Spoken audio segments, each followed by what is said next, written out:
First of all, thank you for the invitation. I'll just try to explain what I do at the embassy because the fact that I will talk now about the Brexit is something a little bit unusual. So the political counsellor at our embassy usually deals with what we call the external files or the multilateral files. And we're talking about the strategic affairs, which is counter-proliferation, counter-terrorism, arms control, cyber affairs, and Middle East. So usually the political counsellor in our embassy does not deal with internal affairs. But since the Brexit was, from the beginning, the idea of a Brexit, and obviously now is a major event in the international arena, then definitely we have been following that possible contingency from a few months ago. So I would like, first of all, I have a big disclaimer. The government of Israel didn't and still does not have an official position regarding the Brexit. So we did not, as a government, we did not support neither the Brexiter nor the Remain campaign. And up until today, as far as I understand, as far as I know, and I hope that I know, we have not issued any statement regarding the results of that referendum. So what I'm going to describe now is a total analytical point of view gathered and analyzed by the meetings and the different interchanges we had with many experts here and in other places, and by no means it represents any official position of the government of Israel. I will share with you a very interesting analysis that we conducted at the embassy, following the fact that, as you might know, from the beginning,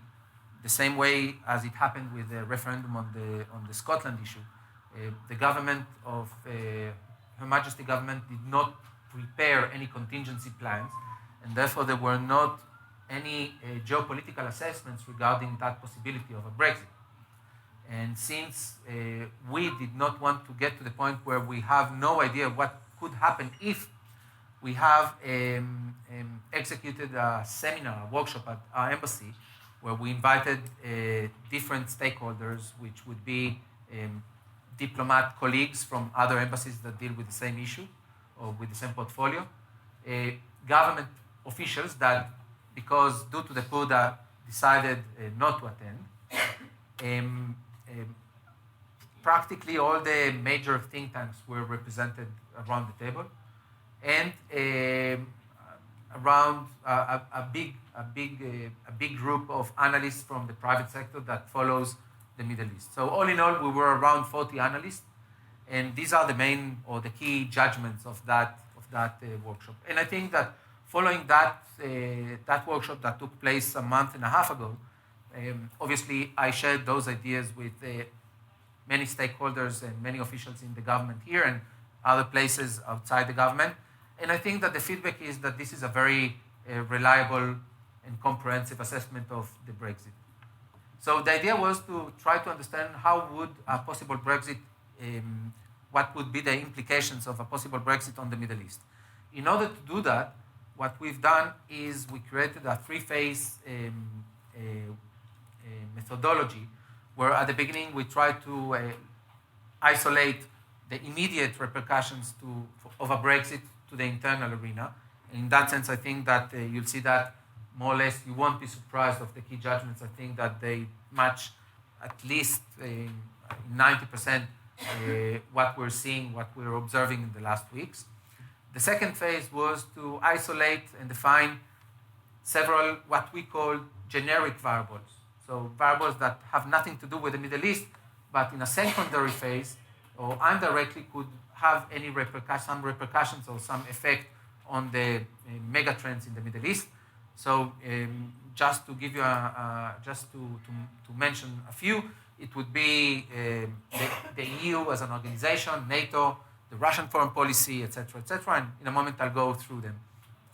And the last phase was to understand how these variables, together with the Brexit itself, would influence key variables in the Middle East. And obviously I'll mention them one by one, but again, to have an idea how it would affect the JCPOA, the agreement with Iran, how that would affect the conflict in Syria, etc., etc. So with your permission, I will begin by laying out the key judgments of each and every phase. And at the end, I will maybe give some words about how we see the bilateral relations between the UK and Israel in a post-Brexit era, because we're not there yet. So in the immediate effect, which we capped as a year from Brexit, okay, and this is a very interesting question. A Brexit,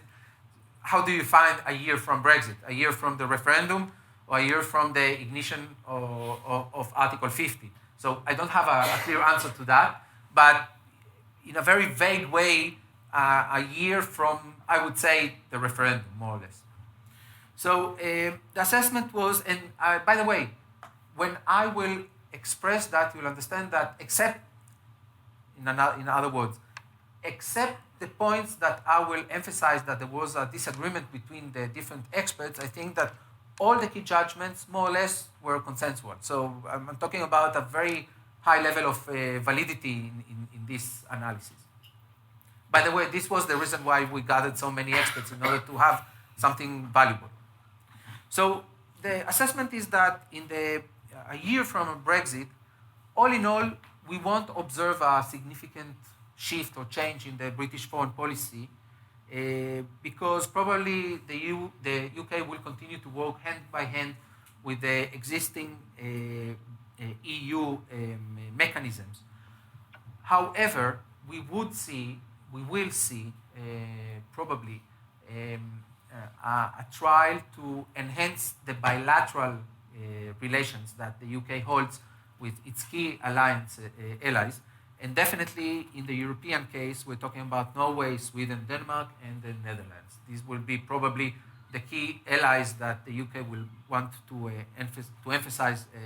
their relationship with. However, the extent and the depth of the foreign policy will be influenced or will be affected by two key elements. The first would be the burden of the economic crisis, if we'll get into an economic crisis following the different predictions that were presented in the last month. And the second one would be the identity of the coming prime minister that would replace, how we predicted, following an impeachment or a resignation of Prime Minister Cameron, and we see that it is happening. This will have a nuance regarding the different balance and the different weights that the new Prime Minister will put into the foreign policy. At the same time, we believe that the Brexit will conduct the UK into a prolonged, uncertain period, and a very unstable political and economic period, together with questions about the territorial integrity of the UK, that would put the UK in a very, very unique position vis-à-vis the foreign policy. However, following a very short period of an insular effect, where the UK will have to look inward and understand what this nation wants to do vis-à-vis the new situation, all the experts emphasize that probably we will witness an opposite trend of a more proactive and assertive foreign policy in order to compensate for the effect of leaving the EU. So this is more or less how we predict the coming year would look like, in a very general way. When we talk about the generic variables, then obviously we're mentioning the EU, NATO, the Russian foreign policy, counter-proliferation and counterterrorism regimes, or another way to put it is the international or the UK contribution to those political infrastructures, the special relations between the EU, between the UK and the US. These are the main variables that we checked. Maybe I think in order to stay in the 10 minutes time, I will overlap them, and if there will be any questions later on, then I will refer to them, because they are not the main target of our analysis. The main target were the Middle East reality. but I would say that in a 2 years or 3 years time from a Brexit, and that was the time frame for the second phase analysis, was that probably we will witness a strategic decision that the UK will have to take, whether to, and I saw that in the literature, in many articles that have been published since, whether we will see a UK following a sinking Titanic scenario, or whether we'll see a scenario of an emerging or reinventing Phoenix phenomenon. I think that all in all, the experts around the table agreed that probably it's the latter that we will witness in a way that, and me personally, having 4 years of experience working with your government and watching some of very big decisions taken and different solutions provided following some huge crises in those key areas that I cover, I'm confident that the British cultural DNA would come into a place where it will be able to confront and challenge and confront those challenges. On the Middle East, so all in all, the assessment was that probably more commercial and counterterrorism or national security considerations will shape the overall UK foreign policy towards the Middle East, and probably these will be prioritized over other long-term interests such as state building, enforcing international norms, etc. We believe that probably the British foreign policy towards the Middle East will be less strategic, more tactical and more responsive, and it will have to concentrate probably on those key theaters that would have an immediate and critical effect on the UK national security and economic prosperity. When we take those considerations and try to locate those theaters in the Middle East, then probably we'll see that the Maghreb and the Levant and the MEP, the Middle East peace process, will be secondary, and probably the key region where the UK will have to invest its major efforts and resources will be the Gulf. And that also is part of the understanding that in the coming years, and I cannot say if it will be 2, 3, 4 years, I don't know, there are much more experts in the UK politics than me in this room, but probably it will be a prolonged period that big resources will have to be funneled to resolve the relationship the UK will have with the EU and to take or to tackle some considerations or some challenges regarding the commercial issues. And the public service probably will have to invest more time, more resources, and more people on those areas than in the Middle East. So the first key effect that we observed is that probably your bilateral relations will be more important, and in the Middle East probably it will be with the Gulf area, on the expense of other regions. The second key variable that we observed was what could be the repercussions on the JCPOA, on the agreement between the P5+1 and Iran, and the overall judgment was that probably it won't be affected, that the UK will continue to maintain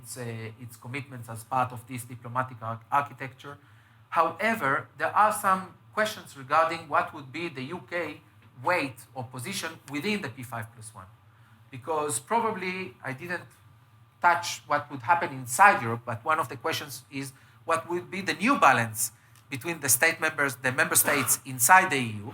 But part of it, and this is something that we're observing the last week, we see that probably Germany is going to take a lead in one way or another. But when we go back to the framework of the P5+1, then probably the UK will have a smaller weight or a smaller role vis-a-vis France and Germany. Regarding Syria, All in all, we do not see the EU as a bloc influencing or affecting any policy in Syria. And probably, together with the trend that we see in the last year of a more conciliatory approach in the European continent towards a possible political solution in Syria because of the immigration repercussions that Europe is suffering from, and probably a will to pay more prices and concede to the Russian interests or the Russian lead in how the Syria post-Assad or Assad regime or post-conflict, however you want to call it, would look like, then I think that we think, or the experts thought, that Germany, as the leading pragmatist element within the EU, will try to find a new areas of agreement with Moscow on different issues, including Ukraine, but as part of it, also in Syria. Together with the fact that probably the new administration in the White House, in Washington, whatever it will be, we assume, I think it's a very reasonable assessment, assuming that they will prefer, at least at the beginning, until they fail, to try and to find a political solution in Syria, and that will be probably one of the major priorities for the coming president, then probably we can conclude that another effect, indirect effect of the Brexit is that probably we'll see a little bit more prospects for a political solution in Syria in the coming 2 years. The third important change or shift following the Brexit has to do with the Shia-Sunni rift, or the Saudi-Iranian hegemonic competition in the Middle East, which was another key variable that we tried to analyze. So in that sense, I'm afraid that the UK, probably following what the experts concluded, will find itself in a very different position where it is now, and probably on the other brink of the EU. And the explanation is that the EU today is leading or is championing a normalization trend towards Iran. It has many explanations. Part of them are economic interests, part of them are the relations that have been created between the European capitals and Tehran during the 1.5 years of negotiations with the Iranians. Another reason is that today it's very trendy, it's very sexy in the European institutions to criticize the Saudi aggressive foreign policy and the Saudi human rights violation on the expense of other violations in our region. So all in all, we could say that Europe as a whole and Brussels definitely would be inclined towards the Shiite side of the equation. While if following the first assumption or the first key judgment that we presented, where probably the UK will have to strengthen its alliance with the Gulf countries on the defense, security, intelligence, and economic aspects, then probably the UK, in a time frame of a few years, will find itself on the other side of the equation, backing the Sunni side of the equation and not necessarily the Shiite one, where the Europeans are going to find themselves. That's the third key change that we observe. On Hezbollah and Daesh, we are not foreseeing any substantial change. On the Middle East process, as I said, probably it will be a lesser area where the UK will put its efforts in. Probably, all in all, in Europe, we will see, and it has to do with Europe, less with the UK, but in Europe, probably the Brexit will emphasize the existing divisions within the member states, and that division is going probably to decrease the overall UK-British engagement on the Middle East peace process. We have not yet succeeded to understand, and this is very complicated, the overall effect of the Brexit on the Middle East peace process, because there are two different strands. There is the European branch and the UK branch, and we'll have to see. All in all, and I will conclude with that, and I will leave the bilateral for the questions. We believe that when we look in the overall scene in the Middle East, probably the UK, that was a very strong and stabilizer component in the EU, together with all the tools and the mechanisms that it has introduced and has embedded into the EU mechanisms and the EU foreign policy, such as the sanctions regime mechanisms, the CT designation or the CP931 mechanism, the intelligence sharing, and more, probably that backbone that was existing inside the EU will be diminished, weakened, if not diminished at all. That means that the EU as a whole will find itself in a weakened position, and definitely in a very bad place to confront the macro trends and the challenges that it is confronting today, that are envisioned in the trends of the refugees and the spillover of terrorism inside Europe. Thank you very much for the answer.